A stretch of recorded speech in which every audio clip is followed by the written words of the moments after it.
1 பேதுரு 5:7 அவர் உங்களை விசாரிக்கிறவர் ஆனபடியால் உங்கள் கவலைகள் எல்லாம் அவர் மேலே வைத்து விடுங்கள். உன்னால ஓட முடியாது, நீ பேசாம உன் பாரத்தை அவர் மேல வச்சிரு. அப்படி நீ வச்சிட்டனாக்கா உன்னால லகுவாக நீ ஓட முடியும். எவ்வளவு நாளைக்கு நீ இந்த பாரத்தை நீ சுமந்துட்டு இருக்க முடியும்? இந்த கவலைகளை நீ சுமந்துட்டு இருக்க முடியும்? உண்மையான மனம் திரும்பின விசுவாசிங்க அவங்க பாரத்தை இறக்கி வைத்த விசுவாசிங்களை வித்தியாசம் கண்டுபிடிக்கலாம். 1 சாமுவேலுடைய புஸ்தகத்துல நீங்க பாத்தீங்கன்னா முதல் அதிகாரத்துல அன்னாள் தன்னுடைய இருதயத்துல இருக்கிற பிரச்சனைகள் அதெல்லாம் ஆலயத்துல கொண்டு வந்து சொன்னான். அந்த காலத்துல எல்லாம் குடும்பத்துல எவ்வளவு பிரச்சனை வந்தாலும் கடவுள்கிட்ட போய் சொல்லணும்னாக்கா வருஷம் ஒரு தடவை எருசலேமுக்கு போவாங்க. அப்ப போய் சொன்னாதான்.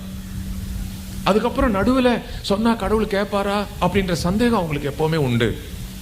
ஏன்னா ஆலயத்தை கட்டின சமயத்தில் ஆண்டவர் சொன்னாரு,